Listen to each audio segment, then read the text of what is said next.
Shame for you. Honte à vous. Vous êtes des petits esprits. Ceux qui écrivaient, qui parlaient ainsi. Vous n'aimez pas ce pays. Ce qu'on veut dans ce pays, c'est la fraternité républicaine. Qu'on se sente tous, comme avait dit le président Aïdjo, partout où vous trouvez, vous êtes chez vous. Moi, je trouve des politiciens qui viennent sur ce plateau, quand on bat la route dans le sud, à ceux qui partent parler à leurs frères, que voici ma vision. Nous pouvons faire comme ça pour améliorer le pays. On dit non, prenez le gourdin et on braque les caméras sur eux. Ils ne disent rien. Ils disent rien parce que ça arrange leur strapontin. Ça arrange leur beefsteak. J'ai dit que c'est de la bêtise. C'est ce type d'idée qu'il faut déconstruire. Donc ceux qui instrumentalisent l'ethnicité, la tribu, dans ce sens, ils doivent reconsidérer leur position. Ce n'est pas la République qu'il faut. Ce n'est pas la démocratie qu'il faut construire. Et après, ils vont s'asseoir, se cacher, sortir les petits bouts de phrases rédigés dans les années 1980-90. Et dit, le président de la République a dit, non, il faut pratiquer. Ils n'ont envoyé les petites phrases. Dites à ceux qui empêchent aux Camerounais de se déplacer en toute liberté sur le territoire national, sur les 415 000 km², qui les confine à une chambre, que vous détruisez le vivre ensemble. Et puis il y a même des lois, il y a même des commissions. Je me demande à quoi ça sert. Chez vous, alors, c'est grave. Sur 7 ou 8 chaînes de télévision, quand vous réussissez à regarder 2 ou 3 minutes, vous comprenez la ligne éditoriale, vous vous effrayez. Vous vous effrayez tellement que vous vous demandez comment on laisse faire. Le Conseil national de la communication, apeuré, pour respecter la même logique, maintient, ne sanctionne pas. Quand c'est trop criard, on sort un tondu là, on le suspend pour 3 jours. 3 jours. Vous cultivez la haine. Ceux qui sont aux affaires, mon distingué frère, confrère Tegem, vous qui êtes aux affaires, ne cultivez plus la haine. C'est vous qui êtes aux affaires. Vous avez pris des lois. Vous avez pris des lois pour combattre les tribalismes. Depuis que la loi l'a prise. Si ça doit attraper quelqu'un, ce sont vos militants. C'est tellement criard que on se demande tout ce qu'il faut chaque jour. Et qu'à Mondo Vision on présente, quand on vous interroge, intelligemment, vous dites les procédures sont en cours. Et depuis que les procédures sont en cours, on n'a jamais vu une décision. Et pourtant, la décision de justice, elle devrait servir de leçon pour que les autres ne pêchent plus. Vous prenez une loi qu'on ne veut pas utiliser. Oh, la loi veut dire que vous avez échoué sur l'encadrement social, sur l'encadrement culturel. Ça veut dire qu'en langue, vous n'avez pas réussi à communiquer. C'est pourquoi vous sortez l'arme. La répression doit intervenir en dernier lieu.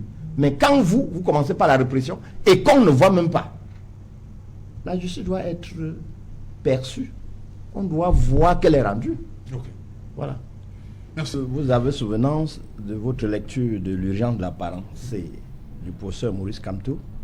Vous allez voir qu'au chapitre sur les pesanteurs qui détruisent la fraternité républicaine, qui détruisent la démocratie, les politiques en fin de règne, les gouvernements en fin de règne amplifient les pesanteurs. Parmi ces pesanteurs, vous avez le tribalisme, vous avez l'ethnisme, qu'ils développent pour annihiler ou bien pour corrompre les cerveaux dans l'optique de se maintenir. Parce que pour eux, ou rien. Ou eux, ou le chaos. Ils utilisent donc tous les arguments. Or, pourquoi cette amplification? C'est pour les âmes faibles. Parce qu'il faut définir le concept. L'ethnicité n'est pas une mauvaise chose. La tribu n'est pas une mauvaise chose. C'est l'usage négatif en ethnisme ou en tribalisme qu'il faut condamner. Parce que, pour parler pour tout le monde, au Cameroun, il faudra entendre ethnie, il faudra entendre tribu. Les 475 000 km du Cameroun comportent au moins 278 ethnies. Au moins 278 ethnies. Alors, quelle est l'ethnie parmi les 278 qui possède toute la connaissance infuse pour être seulement celle qui doit gouverner, celle qui doit commander aux autres? Quelle est l'ethnie ou bien la tribu parmi les 278 qui doit seulement connaître la puissance de l'argent? Le cerveau qui se permettra de le définir sera un cerveau rétrograde. J'utilise bien ce mot cerveau rétrograde. N'oublions pas que la classification est tellement compliquée que nous simplifions les choses en 3 grands groupes. Les Bantous, les semi-Bantous et les Soudanais. Alors, les acteurs politiques qui développent et amplifient toutes les difficultés pour tordre le cou à la fraternité dans la République. Je dis les acteurs politiques qui amplifient l'ethnisme, le tribalisme, pour tordre le cou à la fraternité républicaine, pour frustrer la construction démocratique du Cameroun, le font uniquement dans l'intérêt de se préserver. Au Cameroun, comme le disait le professeur Mono Njana, paix à son âme, face au professeur Sunjum Pokam, il existe seulement 2 tribus au Cameroun. La tribu de ceux qui mangent et la tribu de ceux qui souffrent. Parmi les 278 tribus, ils ont réussi à classifier en 2 groupes.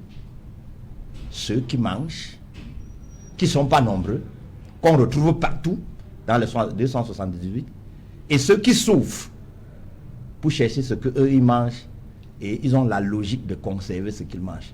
C'est ce que nous devons condamner. Ça réapparaît toujours à la veille des élections parce que il faut que cette coterie-là, le petit troufion-là, qui sait seulement manger, qui veut se maintenir aux affaires, qu'elle utilise toutes les armes négatives pour assouvir, parce que pour eux, ou c'est eux, ou ça se casse. C'est pourquoi ça apparaît toujours à la veille des échéances importantes comme les élections d'octobre 2025 au Cameroun. Merci.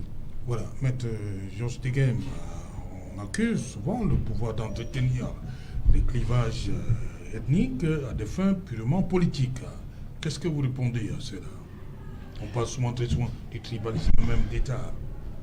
Moi, ce que je sais, c'est que au Cameroun, l'État ou alors Monsieur le Président de la République, déjà le premier, a mis en place un ensemble d'éléments sur le plan formel, sur le plan institutionnel également pour lutter contre ce phénomène.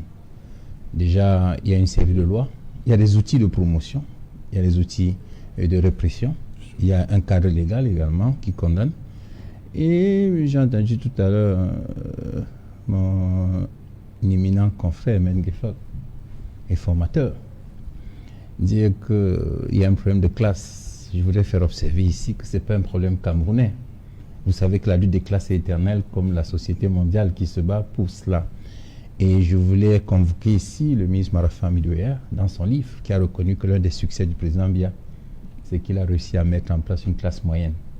Parce qu'avant, au Cameroun, il y avait beaucoup de différences. Je dis souvent qu'au Cameroun, avant, dans des familles, quand un enfant devait naître, il y a le voisin qui venait frapper chez son voisin pour lui dire qu'il y a un enfant, une femme enceinte, pour qu'on l'aide avec un véhicule. Aujourd'hui, pratiquement, toutes les familles connaissent le bonheur des véhicules, connaissent le bonheur de manger la viande, parce qu'à un moment, quand même, il faut reconnaître que c'était un peu une société très difficile. Donc, je ne pense pas que le problème de classe soit effectivement le problème. Et le président de la République, j'ai cru entendre également votre confrère, l'éminent Richinje. Il dit qu'il a rencontré le président de la République un jour, lui a demandé quel était le problème qu'il veut résoudre au Cameroun. Il a dit que c'est celui du tribalisme. Ça veut dire qu'il en a fait une priorité parce qu'il a mis en place un ensemble d'outils.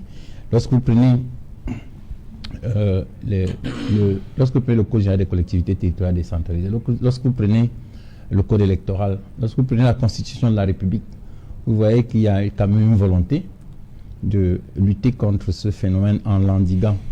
Il y a la culture de la République, la culture des valeurs. Moi, je pense que ce qu'on doit faire pour combattre cela, c'est travailler davantage sur la sensibilisation, sur la formation.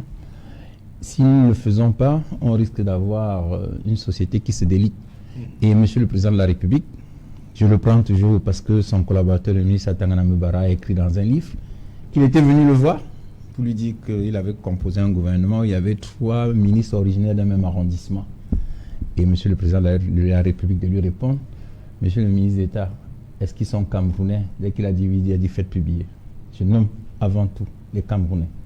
Donc, vous voyez que son collaborateur... Oui, c'est écrit dans le livre. Et je parle le ministre Atangana Mbara sur l'émission.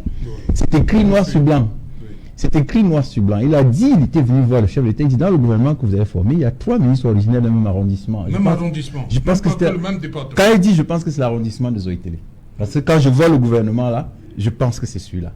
Et le président de la République lui a répondu, est-ce qu'ils sont Camerounais? Il a dit, je nomme avant tous les Camerounais. C'est une culture de la République, une culture des valeurs. Lorsque vous avez lu l'article de Pascal Boniface, Afrique, danger de la prolifération étatique, vous savez qu'en Afrique, on a un problème, c'est que nous sommes un regroupement d'ethnies, on nous a mis ensemble. C'est pourquoi les thèmes comme le vivre ensemble, l'unité nationale sont des thèmes majeurs chez nous. Comme en Europe, on parle des valeurs, des démocraties, ceci. Chez nous, le thème majeur, c'est le vivre ensemble. Les thèmes majeurs, c'est l'unité nationale. Parce que nous devons gagner ce pari de pouvoir travailler ensemble pour construire la République. Parfois, on se plaint chez nous que le gouvernement est pléthorique. Moi, je pense que quelquefois, il faut associer tout le monde. Lorsque vous lisez même le code électoral, il y a une disposition qui prévoit qu'on doit intégrer la composante sociologique. Tout cela, ce sont des éléments qui sont mobilisés. Qui sont mobilisés pour... Qui sont mobilisés pour... Est-ce que c'est toujours respecté, Ben écoutez, excusez, lorsque la loi a prévu, il appartient maintenant aux acteurs de respecter. Ça, c'est un problème chez nous. Effectivement, lorsque vous posez le problème, c'est que chez nous, très souvent, les gens pensent que parce qu'ils sont d'une ethnie, ils ont le droit de défendre certaines choses qui, je le regrette de le dire, je ne suis pas peut-être qualifié pour le dire, mais je trouve que quelquefois, on se trompe de combat. Vous entendez des choses au Cameroun qui sont extraordinaires. Même le débat sur le mandat impératif, je le dis, monsieur Tour, qu'est-ce qu'on... Si vous voulez régler, il y a des institutions qui sont mises en place. Moi, je suis avocat, quelqu'un me voit, j'ai dit, écoute, je vais dire au juge. Il va nous dire ce qu'on fera. Si vous avez un problème de candidature de n'importe quoi, adressez vos institutions, c'est pour ça qu'elles existent. Et elles sont là justement pour nous permettre de vivre ensemble. Elles sont là justement parce que lorsque vous prenez les problèmes identitaires, que ce soit en Afrique ou ailleurs, on règle toujours comment? Par les lois. C'est-à-dire on fait des lois pour permettre aux gens de vivre ensemble, par les règlements, par les institutions qu'on met en place. Et on met en place un ensemble d'outils. Les outils de droits de l'homme, les outils médiatiques, tout ça pour promouvoir le vivre ensemble. Pour qu'on puisse travailler, construire la nation camerounaise. Parce qu'après tout, c'est le Cameroun qui est en jeu. Si chacun mobilise l'énergie qu'il met pour défendre certaines valeurs regrettables, pour défendre le Cameroun va avancer. Donc moi je pense que nous devons simplement continuer à travailler sur la sensibilisation, sur la mobilisation, sur les thèmes majeurs qui interpellent notre société. Et je pense que Monsieur le Président de la République, en tant qu'acteur politique, a fait preuve, même dans les réponses qu'il donne à certains de ses collaborateurs, il a montré qu'il était un peu au-dessus de ces histoires de tribalisme, ces histoires d'ethnicité, parce que lorsqu'il forme un gouvernement, il nomme à peu près des Camerounais, c'est ce que nous voulons. Même s'ils viennent du même arrondissement. Monsieur, même s'ils viennent tous du même arrondissement. S'ils vont contribuer à construire le Cameroun, les nomme. Et il a dit au ministre Mbara, Monsieur le ministre d'État, vous venez à une réunion à Genève avec le président de la République sans avoir un calepin pour noter. Notez. Vous devez avoir un calepin où vous notez le nom des personnes qui se sont distinguées par la qualité du service. Parce que je peux avoir besoin de nommer quelqu'un et je vous demande, vous me proposez ce nom. Vous voyez que c'est le service de l'État, c'est la construction des valeurs, c'est la façon de travailler qui vous donne la promotion. Et je prends toujours un exemple du ministre Moumou Jean de Dieu, comme moi j'ai vu à l'ouvrage. Moi j'ai vu le ministre Moumou Jean de Dieu ici au Palais de Justice, j'étais là, on ne m'a pas dit. Je l'ai vu plaider sur... Parce que le téléphone là, avant vous téléphoniez, dès que ça passe au répondeur, vous coupez 300 francs. Moi, je l'ai vu ici, il a dit au juge que ce monsieur, je l'ai vu parler, il disait. C'est comme ça qu'on a commencé à prévenir. Attention, ça va aller sur la messagerie avant d'envoyer la messagerie. Parce qu'il avait répondu au directeur général qui était poursuivi ce jour-là, que je ne vous ai pas appelé, vous me répondez, vous me coupez 300 francs, vous êtes un bandit. Je l'ai vu. Et quand il est nommé au gouvernement, moi, je ne suis pas surpris. Parce que je dis à un monsieur comme ça, je vois un peu les états de service. Parce que servir le pays, les gens pensent que c'est trop. Servir, c'est poser un acte qui sert la République tout entière, qui sert les Camerounais. Donc moi, je pense que c'est un certain nombre d'éléments que les Camerounais doivent comprendre, participer à la construction de leur pays, pas des actes forts. À quelque niveau que vous soyez, lorsque vous servez votre pays, ça se note. Et effectivement, le ministre Baraka, il a dit, ça m'a cogné dans le cerveau et j'ai dit, attention, il faut faire attention. Donc voilà ce que je veux dire pour commencer. Professeur on parle de l'instrumentalisation de l'ethnicité. Est-ce que finalement, ce n'est pas le résultat d'une stratégie politique, hein? C'est-à-dire ceux qui sont au pouvoir, on a vu, vous avez suivi le professeur Aboriano hier, on va revenir là-dessus, mais est-ce que c'est finalement une stratégie politique, surtout à l'approche d'une échéance capitale comme la présidentielle?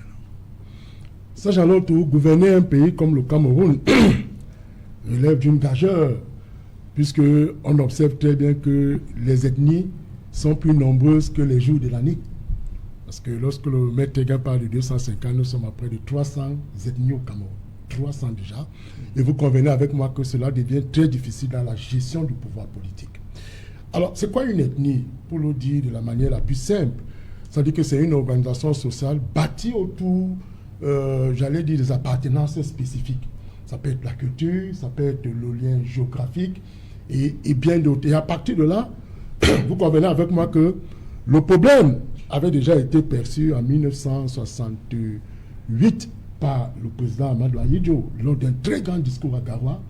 Il a rappelé que le fait ethnique est de retour, marque sa résurgence dans les administrations camerounaises et innerve davantage le secteur politique. Et nous observons qu'aujourd'hui, vous l'avez si bien noté, le fait ethnique est prédominant. C'est-à-dire que dans le cadre de notre administration, comme je l'ai indiqué, mais davantage dans le secteur de la politique. Parce que vous voyez aujourd'hui, l'idéologie n'est plus l'élément fort d'appartenance à une formation politique, mais ce qui prédomine aujourd'hui, c'est le fait ethnique, qui a une dominance sur le fait idéologique. Et à partir de là, cela devient très dangereux dans le contexte d'une république politiquement et juridiquement organisée, comme c'est le cas du Cameroun, où on fait côtoyer donc deux concepts dangereux, l'ethnicité, tant pour moi, et la citoyenneté. Et vous convenez avec moi que dans ce contexte-là, cela devient très difficile de mettre le citoyen de côté et de faire valoir l'ethnie.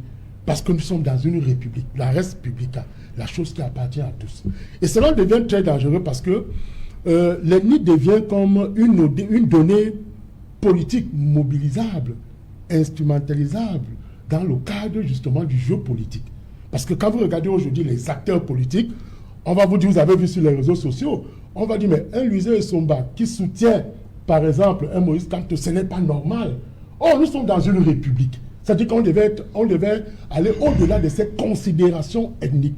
Vous avez vu, et parfois, vous voyez, aujourd'hui, on se trompe même sur les noms, parce que quand on dit Essomba, c'est mon cas, mais ils ignorent que je suis du Centre, je ne suis pas du Sud. Vous voyez, donc on peut se tromper même sur les noms qui sont attribués pour faire des rattachements politiques. Alors, c'est genre tout. Ce qu'il faille dire aujourd'hui par rapport à cette question, c'est que lorsqu'Amadou Ahidjo parle en 1968 de cette question, il voit déjà un danger, j'allais dire latent, par rapport à la construction de l'unité nationale. Parce qu'on ne peut pas construire une unité, il y a un élément fort que dire maintenant, le vivre ensemble. Hein? Un avenir commun. On doit partager un avenir commun. On doit élire un dirigeant de l'État sur la base de l'idéologie, de l'alternative, du projet critique qu'il soumet au peuple. Et non sur la base du fait de ce que, non, c'est mon frère du Sud, c'est mon frère du Nord. Et vous voyez aujourd'hui la théorie développée par Monon Djala, l'homapartisme. Aujourd'hui, c'est le nous, c'est notre tour. C'est notre tour, ce n'est plus le tour des autres. Vous voyez, et c'est en cela que ça devient très dangereux dans un contexte clivant et clivé comme le cas du Cameroun, où aujourd'hui, nous avons plusieurs acteurs politiques qui se positionnent. C'est la raison pour laquelle l'ENI donc devient une donnée mobilisable au service justement de l'acquisition du pouvoir politique. Et ça fait de sorte que les Camerounais aujourd'hui sont davantage divisés. C'est Jalotou, je vous apprends, vous avez lu les réseaux sociaux tous ces derniers temps au regard de ces questions du mandat impératif qui ont été évoquées abondamment sur votre plateau ici.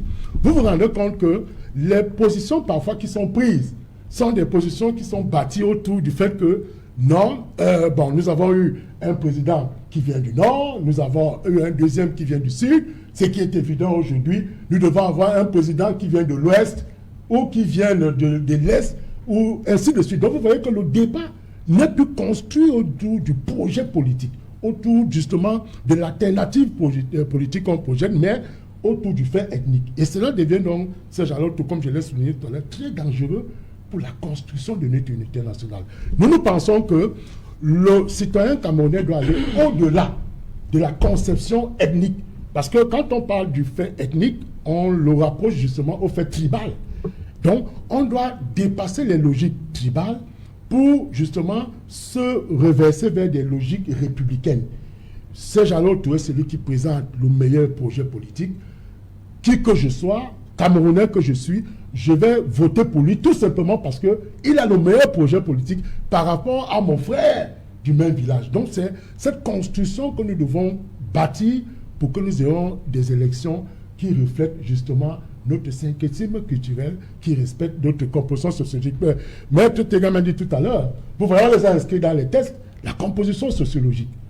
Vous voyez, nous avons vu beaucoup de listes dans l'affaire Sop-Lazare où le juge rejette une liste du fait de ce qu'on n'a pas respecté la composition sociologique.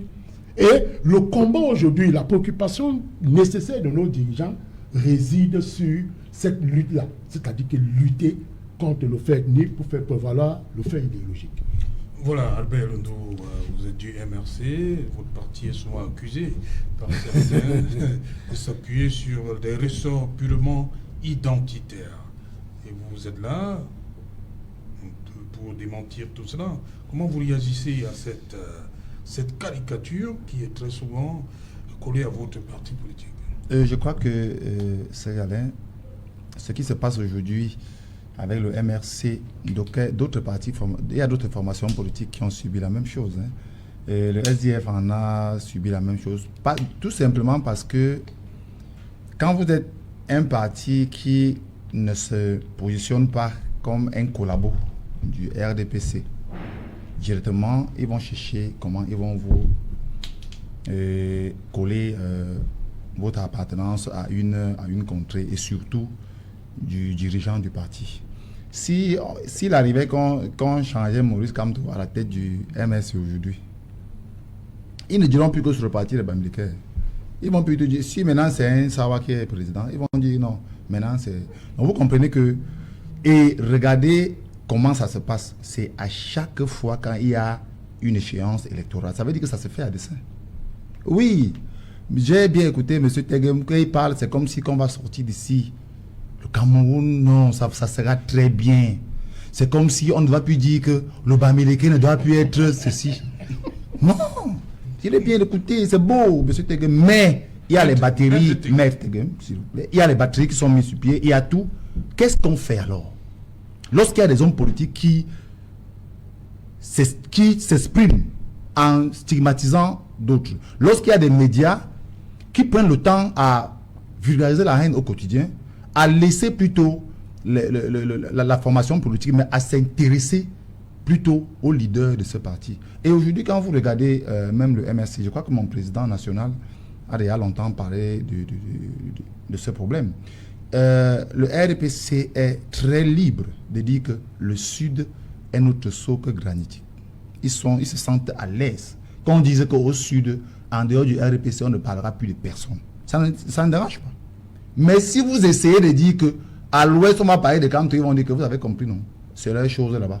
Donc, c'est leur façon de faire. Et c'est parce que moi, je suis très mal à l'aise quand il y a des Camerounais qui veulent encore prêter un peu l'oreille à ce genre de choses. Monsieur Maître Defar vous a dit tout à l'heure qu'il y a 2 tribus au Cameroun, 2.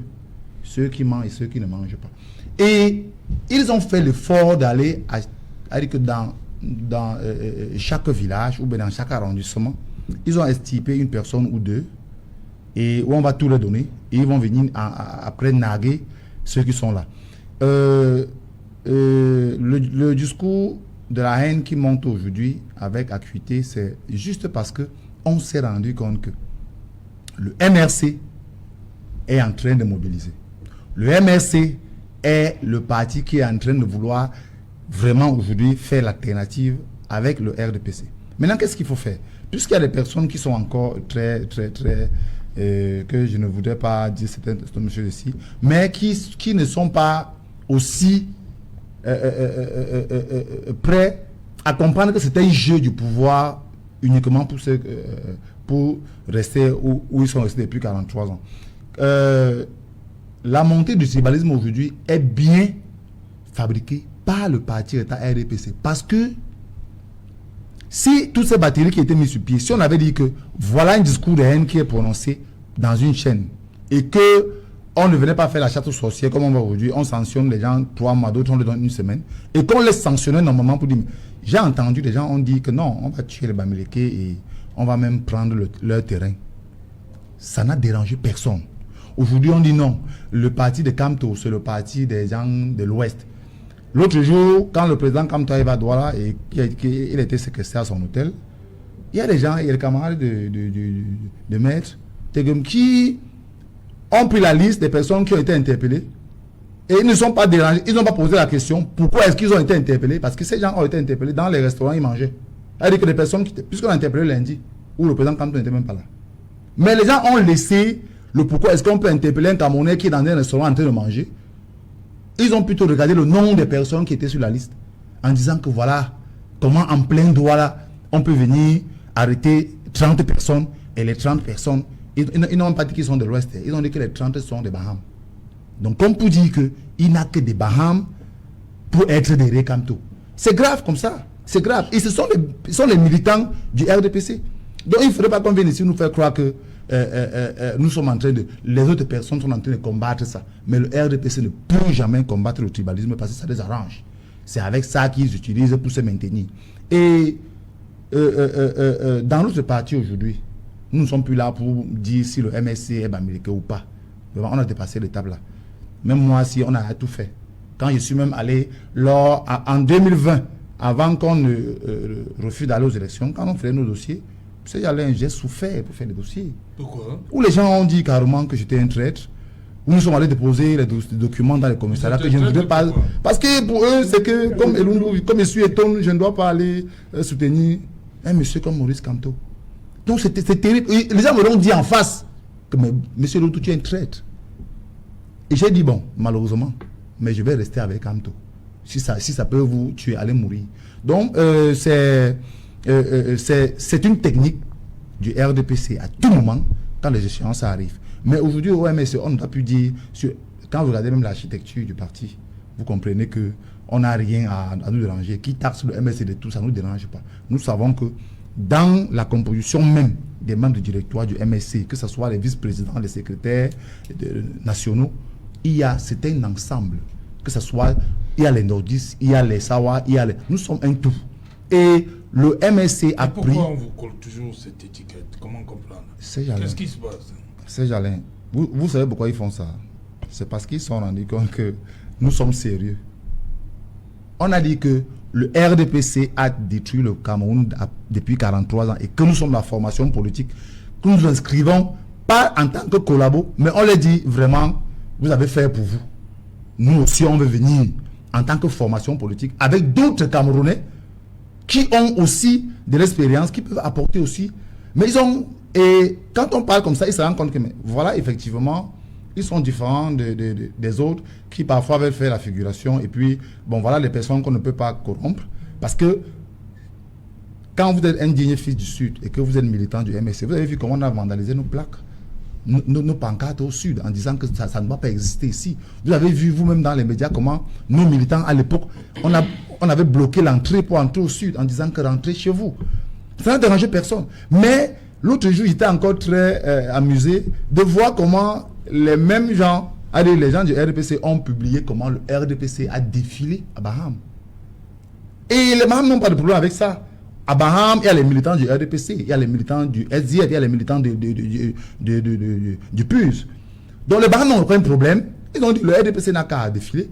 Mais comment est-ce que vous êtes content de montrer le défilé du RDPC à Baham parce que vous dites que Moïse Kamto et Baham, c'est normal.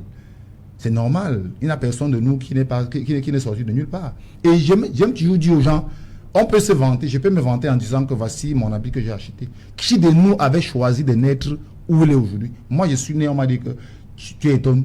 Ah, on vous a dit seulement. Mais, à part mes appartenances, je pouvais naître vers le nord.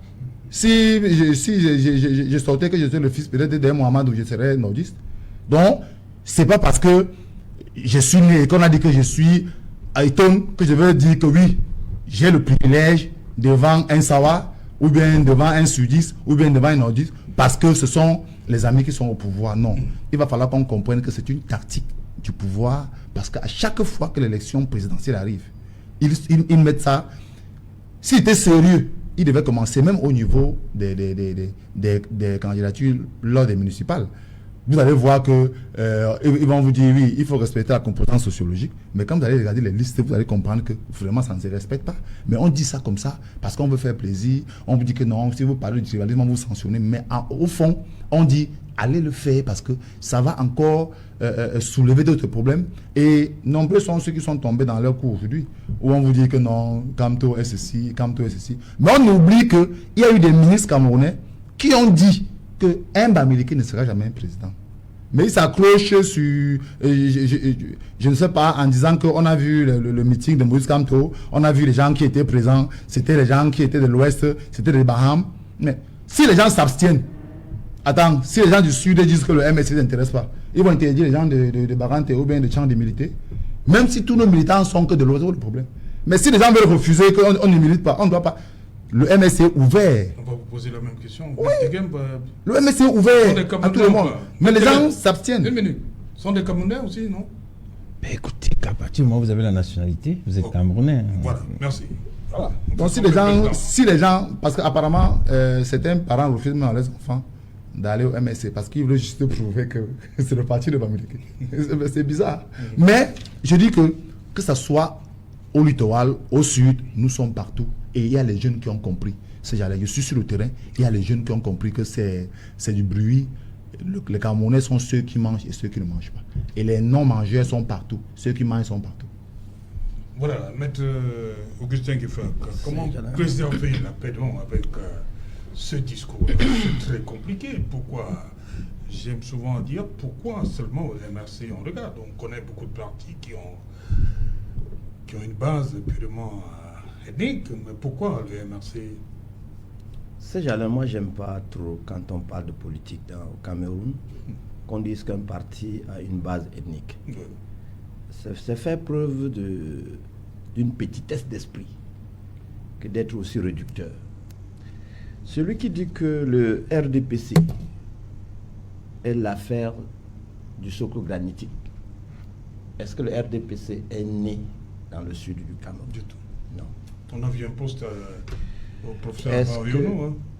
Est-ce que le RDPC n'est constitué que des enfants ressortissants pur sang du sud? C'est un discours que ceux-là eux-mêmes, ils doivent se regarder dans le miroir et se dire que c'est honteux, c'est ubuesque, ça sent. Pour autant, ceux des autres partis qui tiennent le même discours, parce qu'il faut rejeter, il faut les vomir. Je vais toujours emprunter à ceux qui ont écrit, l'ethnisme c'est une bêtise. Quand je vois un professeur d'université en charge des formations dire que le parti bahamiste, Kamtoto, c'est-à-dire que j'ai l'impression que la laideur s'affiche dans un mur et on a de la difficulté à regarder, à se voir. On doit déconstruire. Et pour déconstruire, ça ne dépend pas du RDPC. Le RDPC ne voit pas, il n'entend pas, il ne parle pas. Ça dépend de quelques individus qui composent ce RDPC, qui n'ont que ce miroir-là, Ils se voient tels qu'ils sont et ils projettent dans la société. Malheureusement pour nous, ils sont aux affaires. Ils sont aux affaires. Et tels qu'ils sont, il faut commencer d'abord par dépolluer les lois. Il faut dépolluer, en commençant par la Constitution.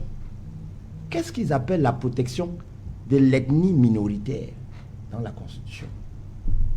Au Cameroun, on a au moins 278 ethnies. C'est le même chiffre qu'au Nigeria, c'est-à-dire notre pays voisin. Pour les politologues, ceux qui étudient cette affaire, ça n'est pas exacerbé comme là-bas.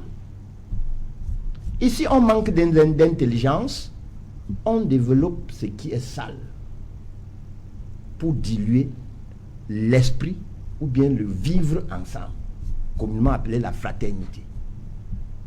On tue la démocratie en développant tout ce qui peut anéantir l'ethnicité. Et on sait qui? C'est ceux qui sont aux affaires.